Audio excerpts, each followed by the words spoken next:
Hey, it's Central Valley Business. I'm your host, Steve Walling. My guest for this segment is author and returning Vietnam vet Tom Morton. Tom, welcome back. Glad to have you on the show. We got a book, Whiskey Tango Foxtrot. Got some impressive stuff on the front. Tell me about it. Well, it's Remembrances of my service to the Marine Corps. Like it says at the bottom, there's the subtitle. And I cover everything from just before I went in the Marine Corps. Grew up as a Navy brat. A little bit of that. Through boot camp and then the specialty schools and training before going to Vietnam. The trip to Vietnam via ship. Not a lot of people went via ship. Yeah. And then the last year after I got back from Vietnam. And of course the year in Vietnam. So there are all kinds of stories in there. Funny ones, sad ones, gruesome ones. Okay, what was your time frame, Tom? When did you... I went to boot camp August 1966, and I was discharged June 1st, 1969. Okay. I was in Vietnam from July 29th, 1967 to July 29th, 1968. You were there for the tent, right? Yes, sir, I was. Yeah. And that's in there. That's in there, huh? Yes, sir. What, Tom, okay, now, obviously with all the stuff going on in the world today, military stuff has become more to the forefront, but you remember what it was like when you came back from Vietnam.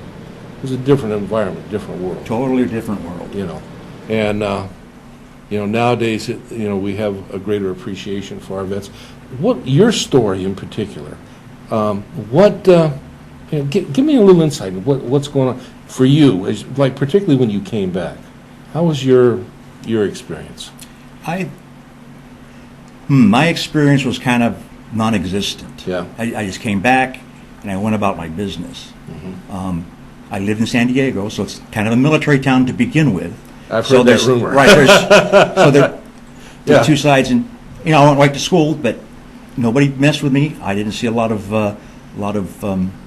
protests, but nobody gave me a hard time when I came back either. And being in San Diego, too, being a military town, you're a little more different. But, 1966, you went in, things were hot and heavy in Vietnam. What was your specialty? What'd you go to I was a radio telegraph operator. Okay. They sent me to school in San Diego to learn dits and das, Morse code, and then never used it again in the Marine Corps. Yeah. It was all voice operated then. And things have changed so much today, it's unrecognized. I have a son that's his career, and he talks to his wife. I mean, the video stuff. I'm going, wow. But in your stories in Vietnam, give me a little bit, of what you're sharing with this. When I first got to Vietnam, I was with the 3rd Marine Division headquarters, communications in Phu Bai. Okay. The headquarters where the general lived and whatnot. And I had a few dealings with him, and it was very, very boring duty. I described some of that. They were always looking for volunteers for certain things. One of them was door gunners on helicopters. That sounded like a lot of fun to a 19-year-old or 18-year-old. Oh, yeah. You were invincible. Oh, you bet. We all were. And they also had openings for Combined Action Company, CAC. Yeah. And I volunteered for both, ended up getting CAC, which is basically working with the Vietnamese people directly and their village militia called PF's Popular Forces. Right. And keep the bad guys, the DC and the North Vietnamese, from taking their food and their belongings and protecting their village so that they could live their lives. Right. There was a lot of that stuff going on. Yes, we ran ambushes, patrols, and there was TET and a lot of civil action thing, med caps. Took care of some medical needs with our corpsmen. Right. Saw what happens to some people when they don't support the correct side. Yeah. And I tried to save a woman a Montagnard, whose children watched as she died. Yeah. They're happy things as well. Yeah. So what made you decide to tell your story? Actually, I met a young lady my age, a little older. Young lady. Young lady. Yeah. Thank you. Yeah. Her name is Janice Stevens, and she runs a workshop class for veterans on Monday mornings from 9:30 to 11, I think it is, out at Clovis Veterans Memorial District. Oh, okay. And a buddy of mine said, let's go out there, because I'm a member of the Purple Heart organization. Okay. So we went out there, and we got to talking, and she thought that I should tell my story. I said, man, no stories. Some stories shouldn't be told. And she said, all stories need to be told, so I wrote the TET piece first. That was heavy on my heart for a long time. So when I wrote it, Everybody that read it liked it. Janice suggested, well, why don't you write some more? Tell them more. So there you go. There you It go. ended up with that, and it was a real good release for me. I bet.